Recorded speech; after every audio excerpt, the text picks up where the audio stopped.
정성호 법무부 장관님, 예, 이번 대장동 사건 재판 관련해서 성공한 수사, 성공한 재판이라고 하셨습니다. 무슨 예. 의미입니까? 예, 이 사건이 문제가 돼갖고 저희 법무부 출근할 때 여러 기자들이 이 사건에 관해서 물어봐갖고요. 성공한 수사라고 하는 것은 수사나 기소의 목적이 최종적으로는 범죄 피고인에게 중형을 선고받게 하는 거 아니겠습니까? 그래서 두 명의 피고인에 관련해서는 구형된 형보다 더 나았습니다. 구형량이라고 하는 게 수사 검사들이 봤을 때 이 정도 최고로 이 정도를 선고해달라는 요구사항입니다. 그리고 나머지 피고인들도 절반 이상의 구형보다 절반 이상의 선고를 받았기 때문에 수사에 있어서는 뭐 성공한 거고 또 공소유지도 최선을 다했기 때문에 성공한 공소유지다 이렇게 표현했던 겁니다. 민주당에서는 이번 사건 수사가 잘못돼서 국정조사 특검을 해야 된다고 하는데 그것에 대해서는 좀 결을 달리하시는 것 같습니다. 뭐 그렇지는 않습니다. 그리고 이 1심 판결은 7,800억 중에 400억 정도만 환수해야 한다고 판시했는데 이것도 성공적으로 보시는 것 같다는 말씀을 드립니다. 노만석 대행이 용산과 법무부의 관계를 고려해서 항소 포기 결정을 했다고 했는데 나도 힘들다고 하셨습니다. 장관님은 9월 30일 날 국무회의에선 제가 항소 상고를 제안하고 있고 주요 사건 관련해선 지휘하고 있다고 했고 제가 재심 사건 관련 항소 포기를 시키거나 진행 중인 사건에 대해서도 취하시키는 중이라고 말씀하셨습니다. 제가 매일 사건을 체크하고 있다, 매일 구두 지시하고 있다고 하셨습니다. 그런데 11월 10일 날 기자들 앞에서는 구체적 사건 이래라 저래라 지시하지 않는다는 것이 원칙이라고 하셨습니다. 단도직입적으로 제가 묻겠는데요. 법무부 차관에게 대장동 1심 사건 관련해서 어떤 지시를 하셨습니까? 저는 이 대장동 사건과 관련해서는 제가 공짜 3번 정도 얘기를 했습니다. 처음 이게 10월 30일 날 선고가 있었고요. 월요일 날 주말이어갖고 월요일 날 아침에 매일 아침마다 사건 보고가 옵니다. 사건의 보고를 받고 이 사건 갖고 뭐 중하게 선고됐거나 잘 됐군 뭐 이런 정도 했었습니다. 그리고 특별한 관심을 갖지 않았고 이게 언론에서 여러 얘기가 나오니까 제가 한 2, 3일 정도 후에 판결문을 대충 훑어봤었습니다. 그리고 목요일 날 11월 6일인데 그때 국회에서 예결위 종합질의가 있었습니다. 그래서 국회 와 있는데 예결이 끝나고 나서 대검에서 항소할 필요성이 있다 이런 의견이 있다는 얘기를 들어오고서 이게 뭐 중형 선고됐는데 신중히 판단을 필요치 않겠냐 이런 정도 얘기를 하고 끝나갖고 뭐 저희들은 다시 돌아갔고요. 그 다음 날 11월 7일 날 마찬가지입니다. 저녁에 예결위가 저녁 식사를 해서 잠시 휴정했을 때 약간 구두복을 이게 검찰에서 항소할 것 같다라는 보고를 받았고요. 그 이후에 실제로 이거는 뭐 보고라기보다도 식사 시간에 좀 얘기를 들은 거였고 그날 저녁에 예결위가 끝난 이후에 최종적으로 항소하지 않았다라는 보고를 받았습니다. 동문서답 하시는 것 같습니다. 법무부 차관이 검찰총장 대행에게 장관이 지휘권을 행사할 수도 있으니까 항소를 알아서 포기하라고 했다고 한다. 이렇게 법무부 차관에게 지시하셨습니까? 뭐 그런 사실 없습니다. 네. 대장동 사건 항소 포기 관련해서 신중한 결정하라고 3차례 보고받은 자리에서 이야기하셨는데 만약에 장관님이 대통령한테 특정 사안에 대해서 이렇게 합시다라고 3번 보고했는데 대통령이 모두 신중하게 결정하라고 하면은 보고한 대로 집행하시겠습니까, 장관님? 제가 뭐 신중하라기에는 처음에는 그냥 단순하게 사건 보고만 받았습니다. 두 번째도 뭐 거의 두 번째, 세 번째는 신중한 결정을 하라고 말씀을 하신 게 다 언론에 나와 있습니다. 제가 네네. 계속 진행하겠습니다. 신중한 결정이라는 게 국회에서는 어떻게 쓰이는지 잘 아시죠?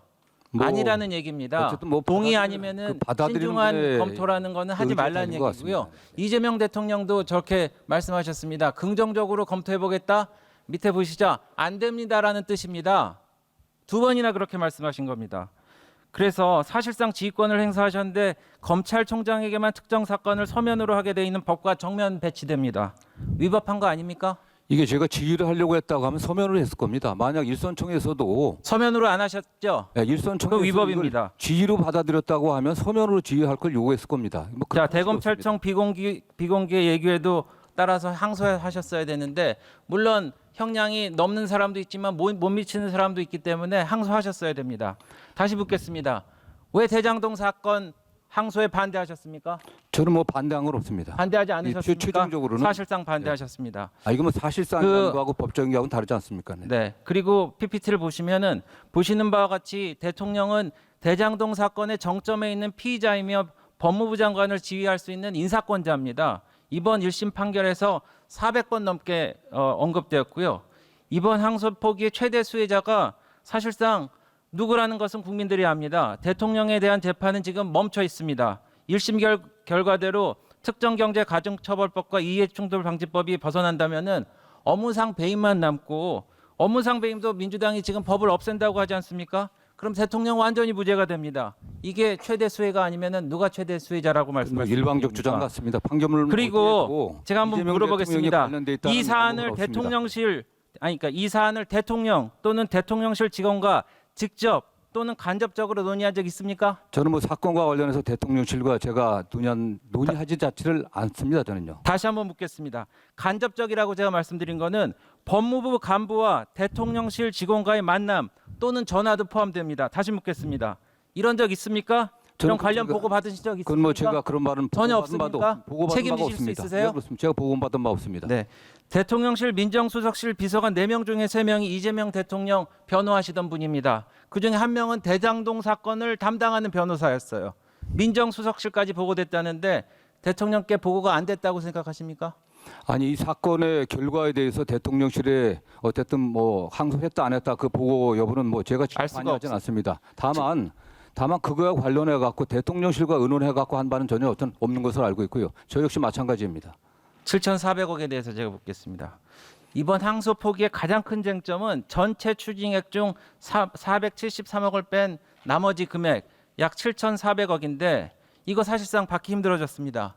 성공한 재판 맞습니까, 장관님? 이게 7,400억이라고 자꾸 얘기를 하는데요. 이 사건 수사나 기소가 문제 있었던 게 이게 3년 정도 수사 한 4년 가까운 기소가 있었습니다. 핵심적인 게 대장동 피고인들이 그 혐의자들이 어떤 수익을 얻었는지에 집중된 게 아니라 이재명 대통령과의 그 관련성을 파악하는 데 집중했던 겁니다. 그게 그래서 범죄 피해 그 배임 수재액에 대한 수사가 좀 부족했고 법원에서도 그런 면에서 입증이 좀 부족하다, 불명확하다고 판단했던 겁니다. 7천억이 넘는다는 주장도 그냥 검찰의 주장이었던 거고요. 다만 저희 입장에서는 그걸 입증하려고 전 최선을 다했다고 생각합니다. 그러나 그것이 그동안 4년에 걸친 수사 기소에도 불구하고 입증이 안 됐기 때문에 그 부분은 무죄된 거고, 다만 제 입장에서는 범죄자들이 수익을 갖다가 가져가는 건 안 되는 거 아니겠습니까? 아니면 2천억 정도가 추징 보존돼 있고 성남도시공사에서 지금 소송을 제기하고 있기 때문에 업무상 배임이 있기 때문에 이게 특정법에 적용이 안 된다고 하더라도 최대한 다시 입증을 해갖고 범죄 피해액이 민사 소송에서라도 저희가 확보될 수 있도록 적극적으로 좀 뒷받침할 계획입니다. 그 부분. 민사소송 통해서 받으시면 된다고 그랬는데 법조인으로서 다시 한번 되새겨 보시기 바랍니다. 형사 판결이 확정돼야지 민사 손해배상 소송도 맞물린다는 거 잘 아시잖아요. 그렇지 않습니다. 네. 민사 소송에서는 손해액 입증 책임이 피해자한테 있죠. 그래서 형사에서 확정되고 굳고 환수하고 이를 민사 피해 당사자한테 돌려주는 것이 피해 구제를 가장 신속하게 정확하게 하는 방법입니다. 아니면 지금 1심 판결 지금 성남도시공사가 5억 1천만 원을 청구를 했는데 이게 13개월째 멈춰 있습니다. 공사 측에서 뭐라 그런지 아세요? 이 금액이 사업 전반에서 추정되는 전체 손해액을 반영한 것은 아니며 향후 형사재판 결과에 따라서 청구액을 확정할 여지가 있다고 했습니다. 이 공사에서는요, 이 사업 관련해서 약 4,895억 원의 규모의 손해가 발생됐다는 검찰 기소의 내용을 인용했습니다. 그래서 공사도 형사재판에서 확정돼야지 이걸 받는 겁니다. 제가 좀 안 됐지만 옛날 얘기도 하겠습니다. 전두환 전 대통령 추징 관련해서 얘기하겠습니다. 형사소송에서 2,205억 원을 추징했는데 돌아가신 후에도 956억 원이 남았습니다. 추징 업무만 지금 28년째 하고 있어요. 고인한테도 받고 있습니다. 이거 어디서 하는지 아세요? 서울중앙지검에서 하고 있습니다. 끝까지 추징한다는 원칙이 왜 대장동 앞에서는 멈췄습니까? 그렇지 않습니다. 참고로 네. 전두환 대통령 추징 사건 관련 그 1심, 2심, 3심, 최종심 모두 다 추징금은 2,205억 원 똑같았습니다. 근데 왜 항소하고 상고했는지 아세요? 검찰이 한 이유는 법리 및 공범관계 일부 정리가 필요해서 그래서 한 겁니다. 근데 이번 경우에는 7,800억 중에 400억밖에 인정 못 받았는데 항소하지 않습니까? 항소합니까? 아니, 항소하지 일단 않습니까? 뭐 저는 그렇습니다. 노태우 대통령 말씀드릴게요. 관련된 2,628억 원도 마찬가지로 추징액은 1심, 2심, 3심 다 똑같았어요. 근데 검찰은 항소하고 상고했습니다. 그때가 검찰하고 지금 검찰하고 다릅니까? 아니 그래서 지금 아니 그래서 그 사건이 달라진 서울중앙지검하고 바가 있습니까? 지금 달라진 바 서울중앙지검하고 없습니다, 이게. 다릅니까? 아니 1심에서 그렇게 판결이 났다고 해서 1심 법원 판결은 전부 잘못된 거기 때문에 항소심에서 저는 그렇습니다. 저희도 최선을 다하겠지만 말씀드린 대로 어쨌든 형사 사건에 있어서의 범죄의 어떤 증거의 증명력하고 민사성이 다릅니다. 형사성이 엄격하기 때문에 바로 그대로 증거로 사용되는 경우가 많습니다. 그러나 이 사건 같은 경우는 전두환 노태우 대통령하고 다른 게 이미 민사소송이 돼 있고요. 일부 그 2천억 검찰에서 뭐 추징 보존한 부분에 대해서도 가압류를 또 해야 됩니다. 다른 부분에 관련해서 거기에 차질이 없게 저희들도 항소심에서 더 엄밀하게 사실은 입증하도록 저희들 최선을 다하겠습니다. 왜 이재명 정부가 하룻밤에 우리 국고 7,400억을 날렸는지 우리 국민들은 궁금하게 생각할 겁니다. 자, 이재명 정부가 심 판결이 지금 전면적으로 잘못된다는 전제로 말씀하시는데 그렇지는 않습니다, 이게. 네, 잠깐만요. 장관님, 이재명 정부가 지금 국유재산 헐값 관련해서 매각을 다시 되돌리려고 하고 있습니다.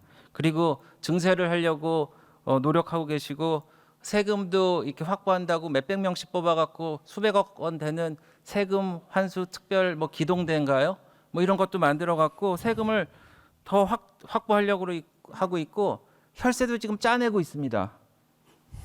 그런데 7,400억을 하룻밤에 그렇게 안 받겠다고 날리는 게 이재명 정부가 할 일이냔 말입니다. 아니 법원 판결에 의한 겁니다. 그리고 말씀드린 것처럼 그 무죄 부분 관련해서 저희들이 입증이 부족한 부분이 있다고 하면 특히 그 범죄 그 수익에 관련해서 부족한 부분들은 더 적극적으로 공소 유지를 해야 됩니다.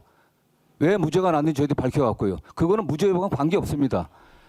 성남도시공사에서 범죄 수익 환수에 차질이 없게 최선을 다해서 저희들이 형사소송에서도 자료를 제출하도록 하겠습니다. 다시 묻겠습니다. 473억보다 더 받을 수 있습니까?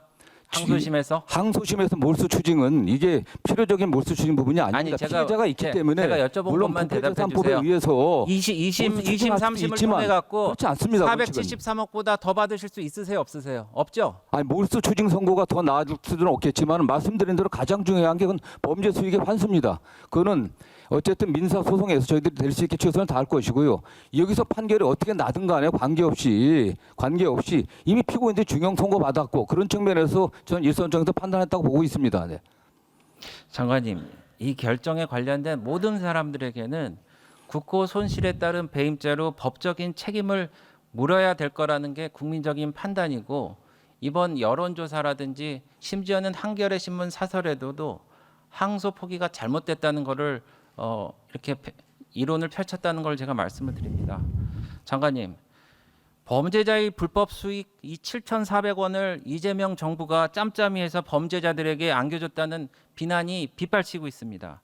대장동 사업 당시 헐값에 땅을 수용당하고 집에서 내몰린 많은 사람들 보기가 부끄럽지도 않는가 이런 얘기가 팽배하고 있어요. 중앙지검장이 사퇴했습니다. 이제 검찰총장 직무대행도 사퇴 압력을 받고 있어요. 이재명 정부에서 임명된 검사장급 이상 대부분이 검찰총장 직무대행에게 사퇴를 촉구하거나 잘못됨을 질타하고 있습니다.